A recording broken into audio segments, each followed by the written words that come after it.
He got a disease that's called the bends. Caisson disease, when an air bubble goes through your bloodstream, and it killed him. So now the father was out of commission, the son was dead, so who was left to complete the project? Emily Robin, John Robin's wife. You know how you ladies are, very supportive of your husbands. Well, Emily would go back and forth from her bed-stricken husband laying in the bed. Then she would run down to the bridge instructing the workers on what to do. He would write her little notes of instruction of how to instruct the fellas at the bridge. You know, she went back and forth from years. When the bridge opened up in 1883, Emily Robin successfully completed the project. She cut the ribbon. She was the first woman to walk across the bridge, and she was considered the first woman civil engineer. Ladies, you know, you're supposed to give it up for Emily. I mean, you know. But anyway, yay for Emily. You know, when Emily Robin first crossed the bridge and not too many people followed her, they were afraid. They didn't think the bridge was strong enough.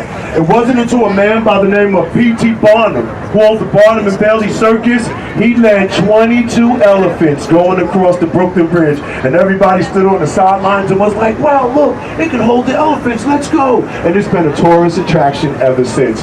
If you've never been, I recommend walking across the Brooklyn Bridge, especially in the nighttime. When the lights go on and all the skyscrapers, it is a fabulous view. You know, there's plaques all in the stone. Yeah, Brooklyn Bridge. About the construction period of the bridge. The bridge is open 24 hours, 7 days a week. But you know what the best part is? The Freedom it's Tower. Free. Let me give you guys some advice. When you visit New York City, you want to take advantage of the free things that New York City offers you. So what I did for you, I made a list. It's called Lee's Freebie List. And this is numero uno, number one on my list. Quality thing you could do, walking on the bridge, it doesn't cost anything. Let's look over the right-hand side of the boat on the Manhattan side, ladies and gentlemen. Notice that tall tan building in the background, and it has like a light green, prickly pointed top. That is called the Woolworth Building.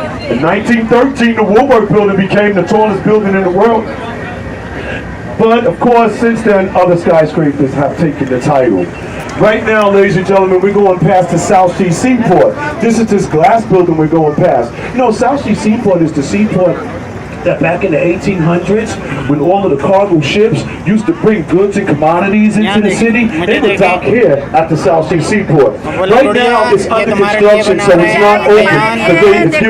They're giving it a makeover. I don't really like the new building. It looks much like an office building.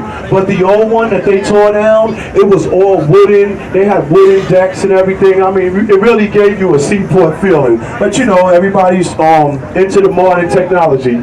Notice the old ships that's docked at the South Sea Seaport. That's part of the South Sea Seaport Museum. So I mean, you can still go to the museum. You go aboard the ships and learn about the contributions that they made to the cargo industry here in New York.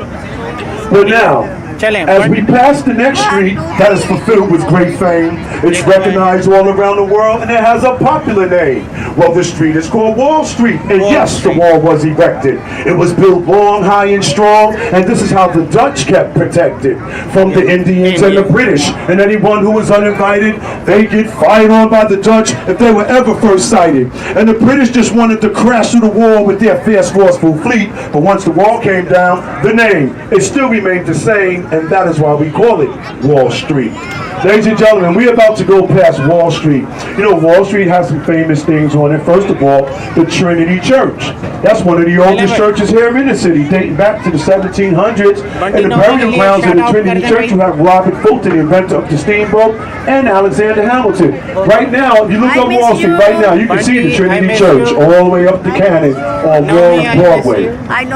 The New York Stock Exchange is also located on Wall Street. So if anybody's into investing money and into the stocks and bonds, that's where it all takes place, the New York Stock Exchange. The Federal Hall building is there also, and on the steps there's a giant statue of George Washington, who was the first president of the United States. And on the steps is where he swore his oath for presidency in the year 1789. So while you're downtown, you might want to take a stroll down Wall Street. Right now we're going past famous Pier 11. That's this pier right here. You know, Pier 11 was a major contribution to evacuating a lot of the people that was in Manhattan on September 11th. You know, everything had shut down.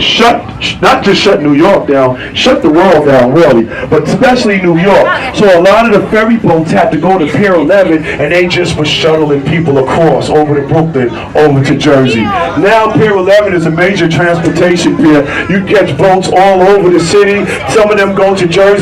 Some of them even go up to Martha's Vineyard. Notice this pier that we're about to go past. There's going to be red and white stripes around the perimeter of the pier. There's going to be a little small gray brick building. This is called the Downtown Heliport. Big wheels of the New York Stock Exchange, diplomats, ambassadors, even the President of the United States. When they come here to New York, they usually land in helicopters here.